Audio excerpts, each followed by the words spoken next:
music going to be as they come to the checkered flag? What a race this has been.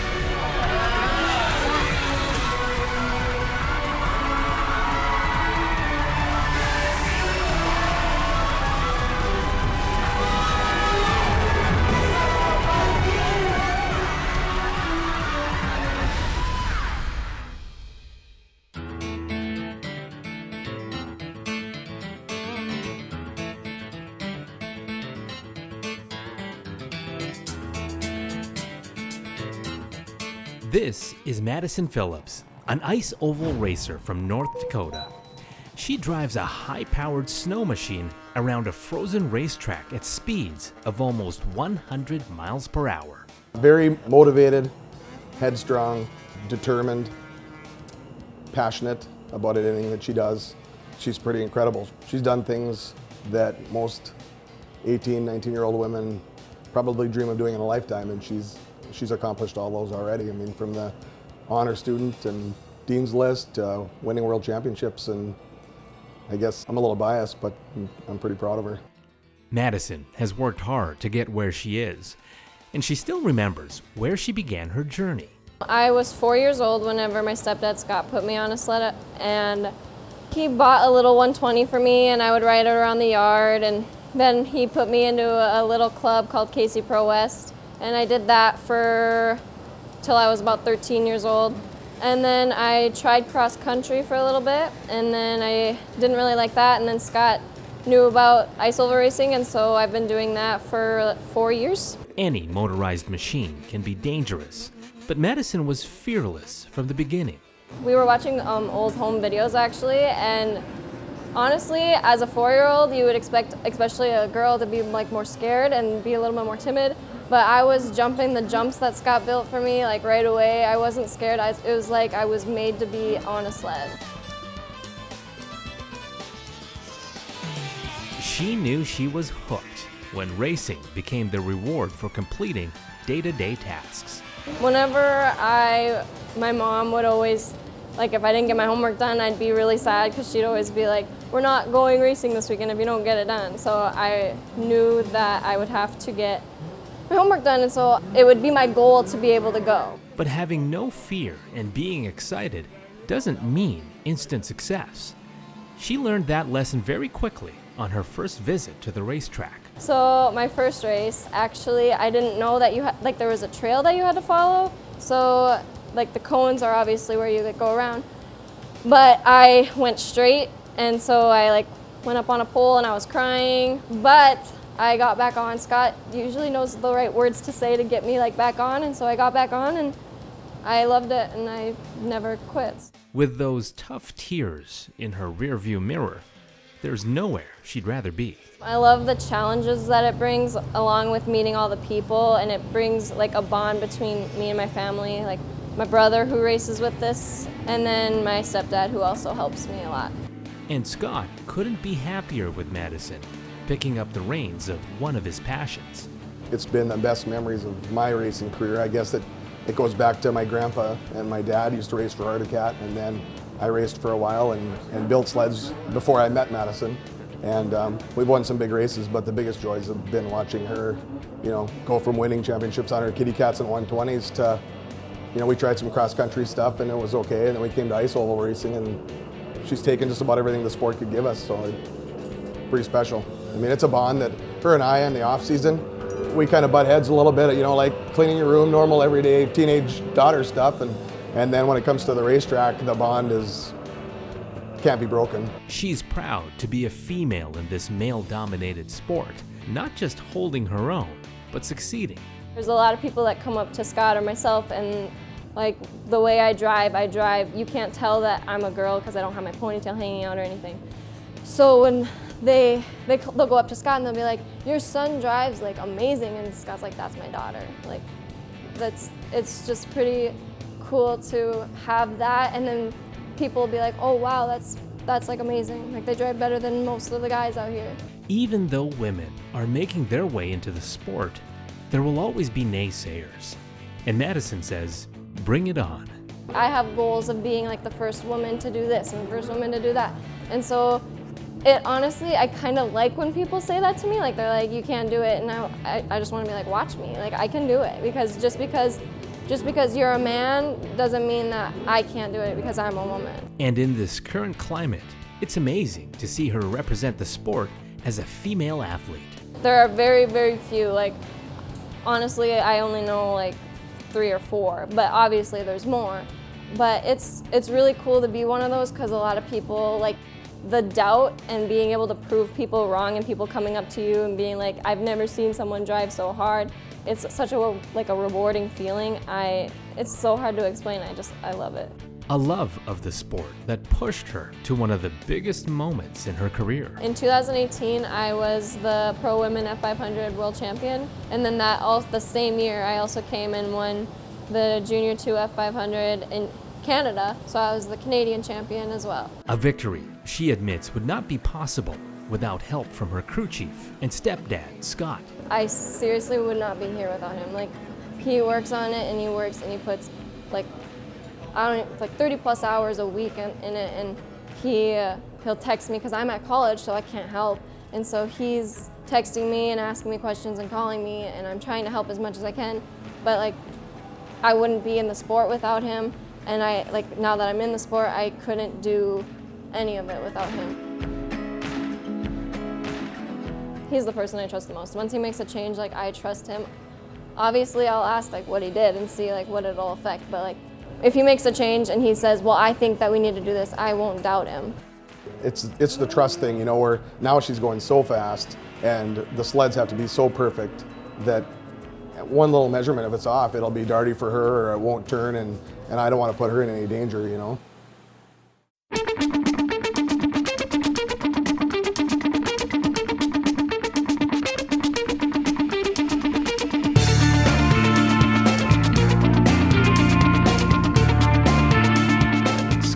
Doesn't deny ice oval racing is a dangerous sport. With both Madison and his son Hunter taking part, Scott feels better knowing he gets to make the calls to ensure they cross the finish line first and in one piece. It's a job he takes very seriously. I do, yeah. I would never put either one of my children on something that I didn't think was going to be safe. My wife always comes to me and says, why can't you just go do it for fun, you know? And I'm not wired that way, whether it's work or anything. I want to be the best at it. I want to, you know, be successful. So you spend money and get the good parts, and you take experience that you've gained and put it in their sleds, so that when they're unloaded, that I know that they have a chance to win. And if they can drive it to their capabilities, it's not going to be lack effort on Dad's behalf that they don't get to the front. She has so much respect for Scott. When we asked her about things that frustrated her about him, she had to say something nice first. One positive thing I would like to say is just thank you so much for all your support. Like, I know I don't say thank you enough, but I truly would not be able to do this without him. And the negative thing is sometimes he likes to think that it's my fault, the sled's slow, and so I need him to be more understanding about okay, maybe it's the sled. Working with a teammate that is also a family member takes some finessing. I have a mechanic. He's basically like my uncle. His name is Beaver. And I also have Scott, who's my stepdad. So technically Beaver's not part of my family, but we spend so much time together that he is. And so obviously I'm more amped to get mad at Scott easier because I'm just so used to being around him. And plus he's the main mechanic. And so getting mad at each other is a lot easier because I'm easy to argue with. We both like to argue together, and we both think we're right. And if we both think we're right, then the argument just goes on and on and on.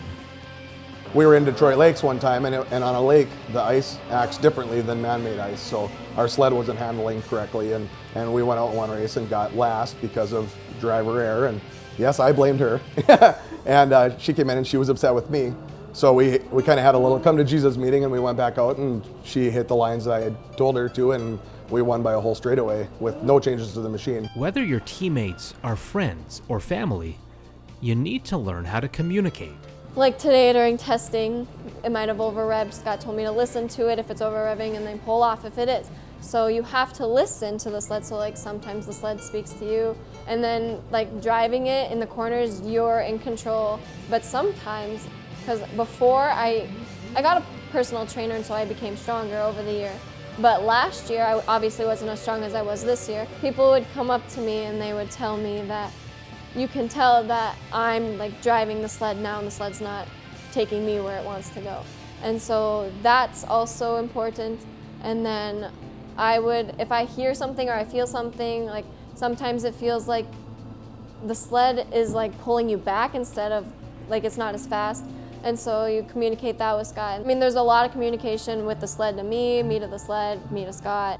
Competing at the level she does, Madison needs to make sure her body is as fit for racing as her sled.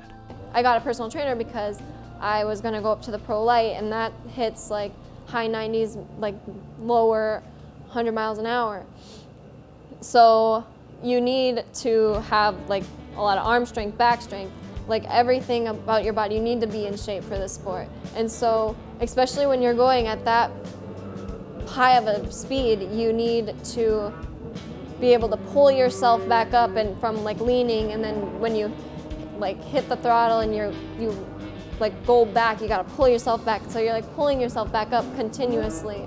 And so you just have to be in shape. And so Scott was like, you're going this much more faster, like you need to get a personal trainer. You can't just go to the gym for a half an hour and not know what you're doing. You know, I mean, it's a diet, it's a lifestyle change. If you want to be the best, you have to train all year to be able to control that missile. Putting in that extra effort and having that level of determination has earned her attention and respect. She's very well looked at by her peers or fellow racers. Sometimes you get labeled as like a kamikaze driver, where you don't care who's in front of you or who's next to you, they'll come in the corner and smash you or whatever. Madison's not that way. She's aggressive to the point where she can get it to the front and keep it up there. And she's smart enough to know what lines to do, what the sled's doing, how it's behaving, the conditions, things like that. And I think her results over the years have gained the respect of the other people on the track, you know, especially now when you're getting to the elite, you know, the pro lights, pro champ classes. If you're not trusted or wanted out there, they make it very well known that you shouldn't be there. It's almost like she can flip a switch from being, you know, a beautiful teenage college student to a very hardcore, determined pro racer, you know, so I admire that with her. Yeah, and she's still compassionate enough where she gets angry and we yell and fight and scream about the sled or the way I'm behaving and the way that she wakes up or whatever, but she still cares about her little brother who's, you know, got big shoes to fill, and he's trying, you know. Her mom comes and she makes all the videos for us and makes her food, and we all know that without having a support group that none of it's not fun, number one, and it's not possible really.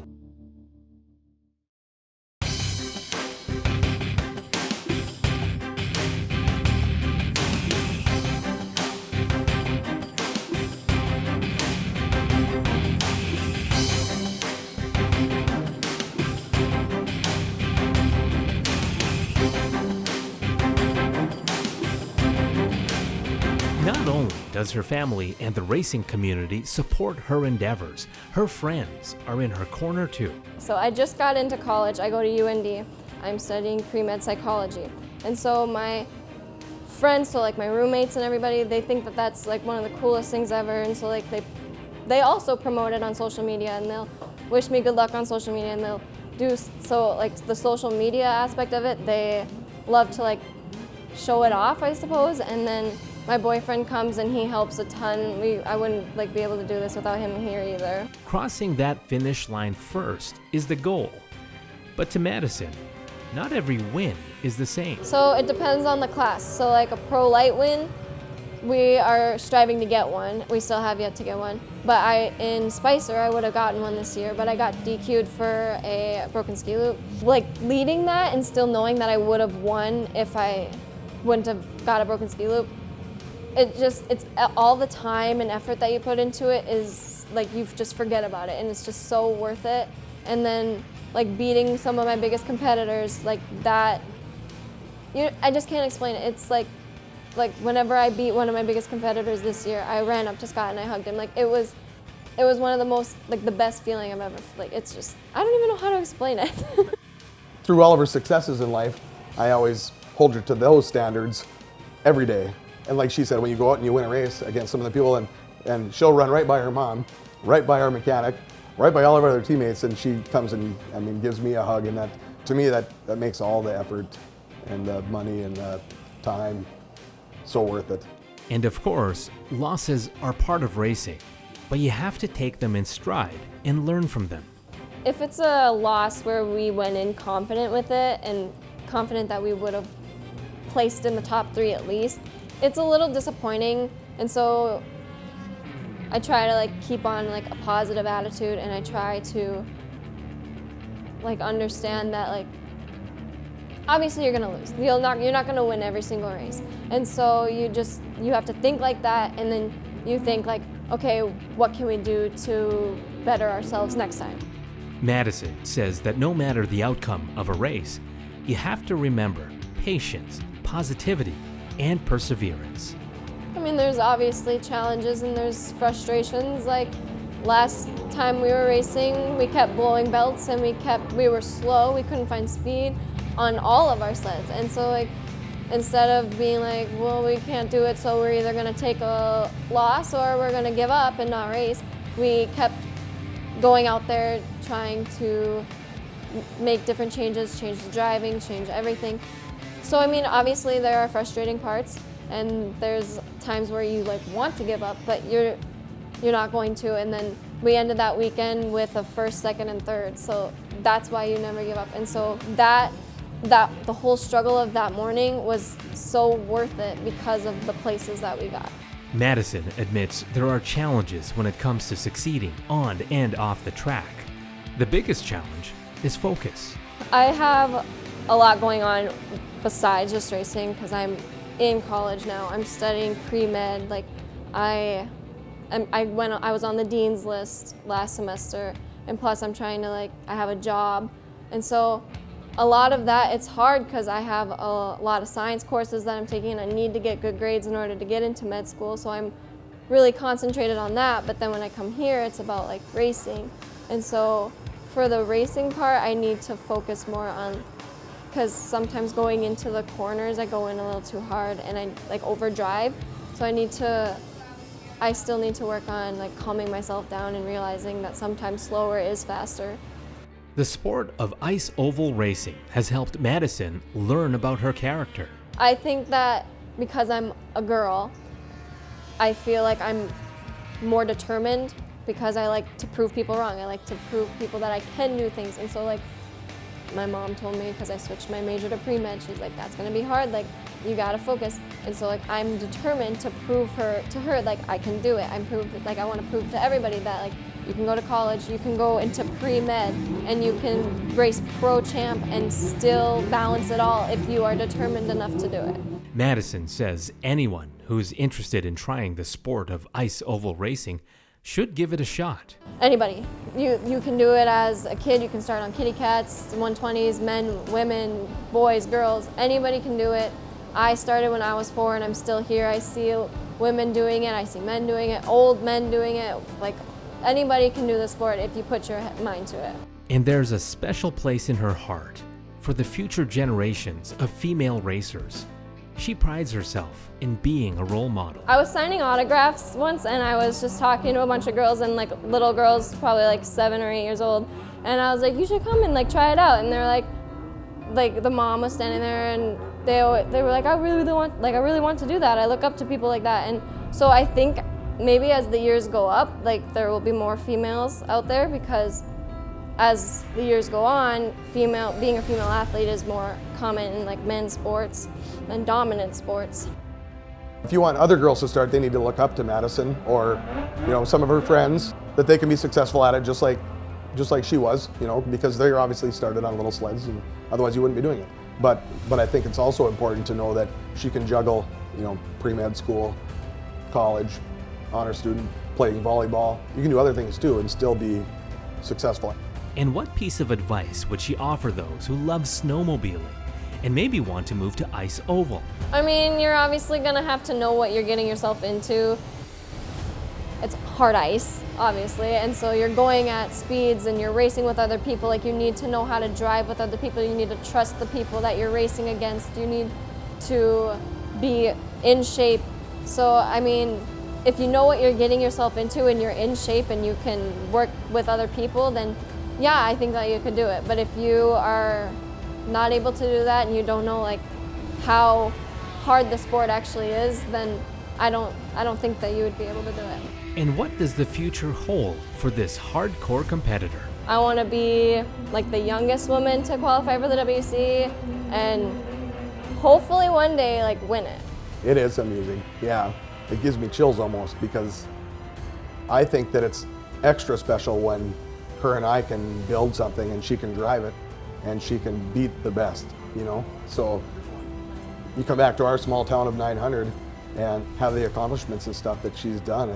I think that's something that even when they grow old and she has kids and grandkids, it's gonna be pretty neat to be able to look back and see, see what their mom or grandma did, you know?